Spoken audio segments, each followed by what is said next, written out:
Hey guys, welcome to my YouTube channel physics by Arun Yadav. तो नमस्कार सभी को। तो दोस्तों, हम लोग आज की क्लास शुरू करने से पहले जो क्लास ट्वेल्थ है, जिसमें हम लोग यूपी बोर्ड में क्लास ट्वेल्थ की फिजिक्स को स्टार्ट किए हैं, उसमें प्रीवियस वीडियो में हमने देखा था आवेश के गुण यानी प्रॉपर्टीज ऑफ चार्जेस को डिस्कस कर रहे थे। उसमें हम लोगों ने क्वांटाइजेशन ऑफ चार्जेस यानी आवेश का क्वांटीकरण के बारे में थोड़ा बहुत देखा था, ठीक है ना। और उसके बीच में हम लोगों को ग्राफ प्लॉट करना था। तो आज की जो क्लास है बेटा, वो उसी से आगे हम लोग कंटिन्यू करेंगे। इससे पहले अगर आप हमारे चैनल पे नए हैं तो प्लीज़ हमारे चैनल को ज़्यादा से ज़्यादा सब्सक्राइब करें, शेयर करें अपने दोस्तों में, तथा वीडियो अगर पसंद आती है तो वीडियो को लाइक करें, ठीक है ना। तो इस वीडियो में, इस क्लास में आपको बहुत कुछ सीखने को मिलने वाला है, बहुत कुछ नया सीखने को मिलेगा। तो प्लीज़ बने रहिए लास्ट तक, ठीक है ना। बिल्कुल भी इस वीडियो को स्किप नहीं करेंगे, आगे इतना मज़ा आने वाला है कि आप बिल्कुल भी वो हो जाएंगे, ठीक है ना। तो यहाँ पे हम लोग एक एक चीज़ें बेहतरीन तरीके से डिस्कस कर रहे हैं, आप जैसा कि देख ही रहे हैं। बीच में एक आध दो दिन गैप हो गया था, इसके लिए माफ़ी चाहता हूँ क्योंकि तबीयत थोड़ी सी डिस्टर्ब हो गई थी, ठीक है। तो आइए फिर एक बार इसको हम लोग आगे कंटिन्यू करते हैं। और इस चैनल पे आपको कंप्लीट आपका सिलेबस होने वाला है, ठीक है ना।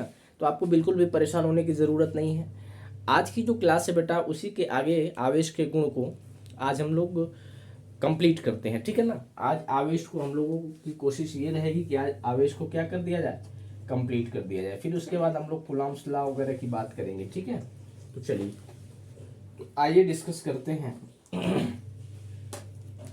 आवेश के क्वांटीकरण।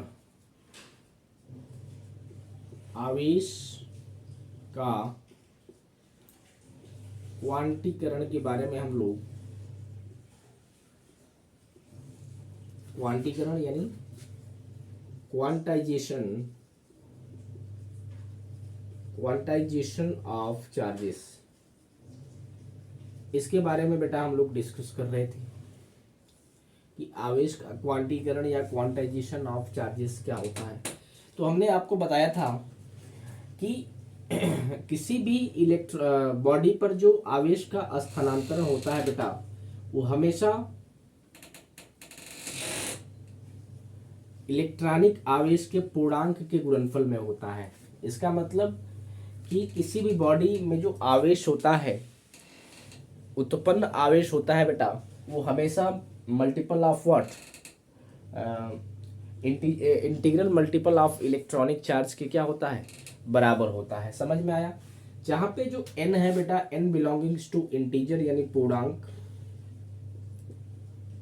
जिसका मान जो बेटा हो सकता है 1 2 3 4 5 अप टू सो 1 इन्फिनिटी, ठीक है।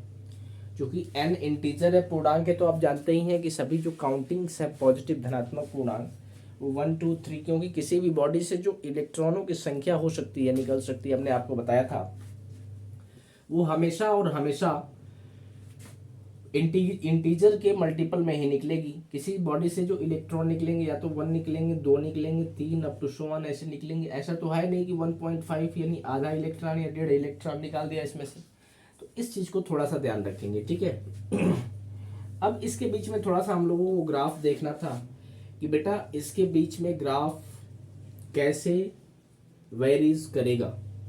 जो ग्राफ होता है बेटा, वो किन्हीं दो राशियों के बीच में संबंध को बताता है कि अगर एक राशि को आप चेंज कर रहे हैं, बदल रहे हैं, तो उसका प्रभाव अगर दूसरे राशि है उससे संबंधित है तो उस पर क्या पड़ रहा है, ठीक है।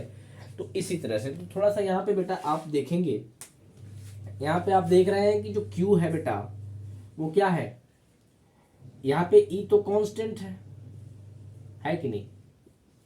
E की वैल्यू कांस्टेंट है क्योंकि E क्या है, इलेक्ट्रॉनिक चार्ज है, और जिसका मान होता है आप जानते हैं, अगर इलेक्ट्रॉन है तो इलेक्ट्रॉन के लिए इसकी वैल्यू -1.6 इंटू 10⁻⁻19 कूलम होगी। अगर बेटा प्रोटॉन है तो इसका मान 1.6 इंटू 10⁻⁻19 कूलम होगी, ठीक है। तो इसकी वैल्यू तो फिक्स है, कांस्टेंट है। केवल और केवल चेंज क्या हो सकता है, अगर किसी भी बॉडी के आवेश को आपको बदलना है तो केवल आप n की वैल्यू को क्या कर सकते हैं, चेंज कर सकते हैं कि किसी भी बॉडी से मान लेते हैं कि पहले एक इलेक्ट्रॉन निकल रहे थे, अब आपको उसने उसको बढ़ा के आप 2 कर दिए, 3 कर दिए, 4 कर दिए। तो Q जो है बेटा वो केवल वनली डिपेंड करेगा किस पे, N पर। और वो भी किस तरह से डिपेंड करेगा बेटा, Q जो है अनुक्रमानुपाती होगा N के, यानी डायरेक्ट डिपेंड करेगा। जैसे जैसे आप बेटा N की वैल्यू को बढ़ाएंगे उसी रेशियो में जो Q होगा बेटा वो बढ़ेगा, ठीक है ना, क्योंकि आप यहाँ पे देख रहे हैं कि डायरेक्ट डिपेंड कर रहा है। तो इसका मतलब इसके बीच में जो ग्राफ होगा बेटा वो दिस इज ओरिजिन, इसके बीच में जो ग्राफ होगा बिल्कुल ओरिजिन से यानी मूल बिंदु से एक सीधी रेखा पास करेगी, और ये जो होगी Q अनुक्रमानुपाती N होगी। ये Q एक्सिस है बेटा और ये N एक्सिस है।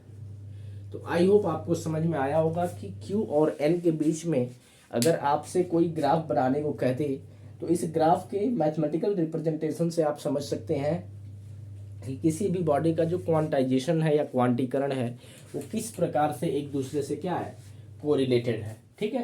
क्योंकि यहाँ पे देख रहे हैं Q बराबर N इंटू ई है। Here N is what, number of electrons which transfer from one body to another body. एक बॉडी से दूसरे बॉडी में जो इलेक्ट्रॉन का स्थानांतरण हुआ है वही क्या है, N है बेटा, ठीक है ना। तो इस चीज को आप ध्यान रखेंगे। अब चलिए थोड़ा सा हम लोग आगे और बढ़ने की कोशिश करते हैं। चलिए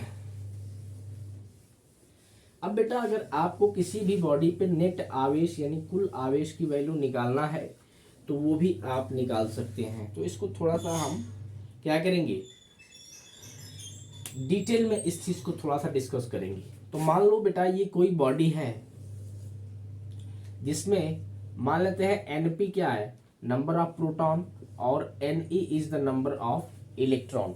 ये कोई बॉडी है बेटा जिसमें प्रोटॉनों की जो संख्या है वो क्या है, Np है, और इलेक्ट्रॉनों की संख्या कितनी है, Ne है। हमने आपको बताया था जो Np है ये क्या है बेटा, दिस इज प्रोटॉनों की संख्या, प्रोटॉनों की संख्या, और बेटा Ne जो है ये है क्या, इलेक्ट्रॉनों की संख्या, इलेक्ट्रॉनों की संख्या, ठीक है। हमने आपको बताया था कि प्रकृति में सभी जो परमाणु हैं बेटा या फिर कोई भी पदार्थ है वो क्या है, उदासीन अवस्था में होता है। उदासीन अवस्था का मतलब उस पर कोई भी बेटा आवेश नहीं होता है, और नेचुरली सभी जो परमाणु हैं उसमें जो प्रोटॉनों की संख्या है किसके बराबर होती है बेटा, वो होती है इलेक्ट्रॉनों की संख्या के बराबर होती है, ठीक है। तो अगर हम बात करें बेटा तो किसी भी बॉडी पे जो टोटल चार्ज होता है बेटा वो क्या होता है, unbalancing of proton and electron. अगर किसी बॉडी में प्रोटॉन चूंकि पहले क्या थे, बराबर थे, इसमें से इलेक्ट्रॉन और प्रोटॉन अगर एक दूसरे से अनइक्वल हो जाए तो उस बॉडी पर आवेश उत्पन्न हो जाएगा। इसका मतलब कि अगर किसी बॉडी से आपने इलेक्ट्रॉन को एक्सर्ट कर दिया, बाहर निकाल दिया, ठीक है ना, तो इलेक्ट्रॉनों की संख्या पहले की अपेक्षा क्या हो जाएगी, कम हो जाएगी, ठीक है। और अगर मान लो दूसरा केस ये भी तो हो सकता है कि बाहर से इलेक्ट्रॉन को आपने अंदर इंसर्ट कर दिया, ठीक है ना, ऐड कर दिया इसमें, तो इसमें क्या होगी, पहले की अपेक्षा इलेक्ट्रॉनों की संख्या बेटा बढ़ जाएगी, लेकिन जो प्रोटॉनों की संख्या जो पहले थी वो भी वही अब भी है। तो इसका मतलब प्रोटॉनों के साथ कोई भी छेड़छाड़ यहाँ पे नहीं किया गया है। किसी भी बॉडी यानी वस्तु पर जो आवेश उत्पन्न होता है वो केवल और केवल इलेक्ट्रॉन के ट्रांसफॉर्मेशन से होता है। तो आपसे अगर कोई पूछे कि कौन जिम्मेदार होता है किसी भी वस्तु या बॉडी पर आवेश को उत्पन्न करने के लिए, तो आपका जो बेटा आंसर होगा वो क्या होगा, इलेक्ट्रॉन, ठीक है। अब आइए थोड़ा सा देखते हैं। तो किसी भी बॉडी में मान लीजिए Q क्या है, Q is the charge of this body total. अगर इस पे बेटा Q टोटल निकालना है तो आपको ध्यान रखना है टोटल या नेट, वो होता है Np माइनस Ne इंटू ई। ये आपको बहुत ही हेल्पफुल होगा क्योंकि जो Q बराबर N इंटू ई है बेटा, इससे आप हर जगह फेल हो जाएगा, ये हर जगह लागू नहीं होगा, ठीक है ना। न्यूमेरिकल्स क्वेश्चंस करेंगे तो कोई ये हर जगह एप्लीकेबल नहीं होगा, इससे आपको यूज करना पड़ेगा, ठीक है। जहां पे बेटा Np क्या है, Np जो है वो प्रोटॉनों की संख्या, प्रोटॉनों की संख्या। Ne बेटा क्या है, वो है इलेक्ट्रॉनों की संख्या, इलेक्ट्रॉनों की संख्या। अगर आपसे बेटा पूछें कि Np जो है वो बेटा इंटीजर है यानी पूर्णांक है, Ne भी क्या है, पूर्णांक है, ठीक है। तो बेटा बताओ आप हमें Np माइनस Ne क्या होगा, ये भी तो पूर्णांक होगा। तो कहेंगे जी सर, ठीक है। तो अगर पूर्णांक में से पूर्णांक को आप माइनस करते हो तो हमेशा आपको क्या मिलता है, पूर्णांक मिलता है। तो ये चीजें आप ध्यान रखेंगे थोड़ा सा, ठीक है। चलिए अब थोड़ा हम लोग आगे बढ़ते हैं। आई होप यहाँ तक आपको बहुत अच्छे से समझ में आया होगा। बेटा प्लीज़ वीडियो को ज़्यादा से ज़्यादा शेयर करें अपने दोस्तों में और ज़्यादा से ज़्यादा सब्सक्राइब करें, ताकि ये जो हमारी वीडियो है वो ज़्यादा से ज़्यादा लोगों तक पहुँच पाए और ज़्यादा से ज़्यादा लोगों का क्या हो सके, फ़ायदा हो सके और हमारा जो परिवार है वो बड़ा हो सके, ठीक है। चलिए अब अगर हम बात करते हैं थोड़ा सा, तो आप लिखेंगे आगे conservation of charges, conservation of charges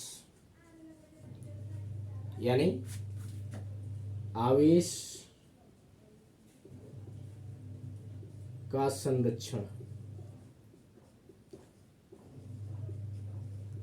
आवेश का संरक्षण, that means conservation of electric charges या वैद्युत आवेश का क्या है, संरक्षण।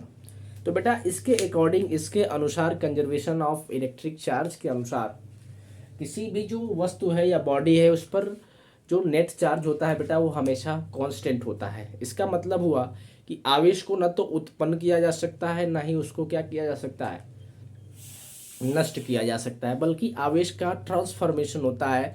क्या होता है, एक बॉडी से दूसरे बॉडी में क्या होता है, स्थानांतरण होता है। तो आपको ये ध्यान रखना है कि किसी भी वस्तु पर या फिर आवेश को कभी भी नष्ट अथवा उत्पन्न नहीं किया जा सकता है, बल्कि आवेश का क्या किया जाता है, ट्रांसफॉर्मेशन यानी स्थानांतरण होता है एक बॉडी से दूसरे बॉडी में, ठीक है ना। तो इसके अनुसार बेटा आप ध्यान देंगे कि आवेश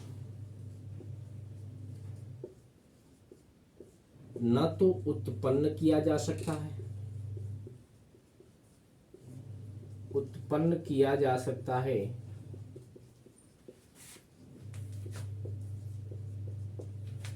और न ही नष्ट किया जा सकता है।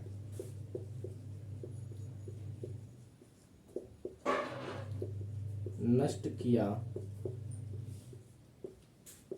जा सकता है, बल्कि एक रूप से दूसरे रूप में, एक वस्तु से दूसरे वस्तु में इसका स्थानांतरण किया जाता है, स्थानांतरण किया जाता है, ठीक है। तो अगर मान लीजिए बेटा ये कोई बॉडी है आपको दी हुई है और इस बॉडी पर जो चार्जेस हैं बेटा वो मान लीजिए Q1 Q2 Q3 dot dot Qn है, इसमें n Qn चार्जेस हैं। तो बेटा इसमें जो टोटल चार्ज होगा, क्योंकि चार्जेस जो होते हैं यानी आवेश जो होता है वो एडिटिव नेचर को यानी योज्यता के नियम को क्या करता है, फॉलो करता है। इसका मतलब अगर किसी भी बॉडी पर या वस्तु पर डिस्क्रीट चार्ज दिए हुए हैं, अलग अलग आवेश दिए हुए हैं, तो उस वस्तु या बॉडी पर जो टोटल या नेट आवेश होता है बेटा उस सभी के क्या होता है, अलग अलग योगफल के बराबर होता है। ये भी चीजें आपको बताएंगे हम। तो बेटा इसमें अगर हम क्यू नेट की बात करें तो वो हो जाएगा बेटा, this is Q1 plus Q2 plus Q3 plus dot dot Q1। Here n जो बेटा है वो बिलोंगिंग्स टू इंटीजर है, इसका मतलब जो n है बेटा वो पूर्णांक है, समझ में आया? n क्या है? पूर्णांक है। तो बेटा इसको हम क्या लिख सकते हैं? इसको बेटा हम लिख सकते हैं, क्योंकि क्यू नेट जो है बेटा, इसको आप लिख सकते हैं समेशन ऑफ n बराबर 1 से n तक क्यू एन। ये शॉर्ट नोटेशन है। आप सिग्मा यहाँ पे क्या है बेटा, समेशन इसको बोला जाता है। ये सिंबल है किसका? पॉजिटिव का। जैसे जैसे इसको फिर ओपन करेंगे ये इसके बराबर हो जाएगा। ठीक है। अब चूंकि according to law of conservation of charges, किसी भी बॉडी पर या वस्तु पर जो नेट आवेश होता है बेटा वो कांस्टेंट होता है। ठीक है ना? तो इसके अकॉर्डिंग क्यू नेट की जो वैल्यू है बेटा वो क्या होगी? कांस्टेंट होगी। समझ में आया? और क्यू नेट दे कितना रखा है? ये है समेशन ऑफ n बराबर 1 से लेकर n तक। क्यू एन जो है बेटा वो क्या है? कांस्टेंट। तो यही है law of conservation of charges, यानी आवेश संरक्षण का सिद्धांत। तो अगर आपके एग्जाम में आता है, चूंकि एक नंबर में ये पूछा जाता है कभी कभी, तो आप ये भी अगर ना लिखेंगे, क्योंकि ये डेफिनेशन है, इसको नहीं लिखेंगे, आप डायरेक्ट इसको लिख देंगे तो भी आपको फुल नंबर मिलने वाला है। ठीक है ना? क्योंकि ये मैथमेटिकल रिप्रेजेंटेशन है, और किसी भी इसमें मैथमेटिकल जो रिप्रेजेंटेशन होता है वही आपको आना चाहिए, क्योंकि डेफिनेशन तो बेटा कोई भी लिख सकता है। तो आपको ध्यान ये रखना है कि किसी भी वस्तु पर जो टोटल आवेश या नेट चार्ज होता है वो कांस्टेंट होता है, या फिर आवेश को न तो उत्पन्न किया जा सकता है, न ही नष्ट किया जा सकता है, बल्कि इसका एक रूप से दूसरे रूप में क्या होता है? रूपांतरण होता है। तो आई होप बेटा ये चीज़ें आपको समझ में आई होगी बहुत अच्छे तरीके से। इस क्लास को बेटा हम लोग यहीं तक रखते हैं। अगली क्लास में हम लोग मिलेंगे इससे आगे। तो अगली क्लास में बेटा पूरा चार्ज को ख़त्म कर देंगे। उसके बाद हम लोग कूलॉम्स लॉ ऑफ इलेक्ट्रोस्टैटिक्स की बात करेंगे, और चार्ज से रिलेटेड हम लोग MCQ यानी क्वेश्चंस को भी डिस्कस करेंगे। ठीक है?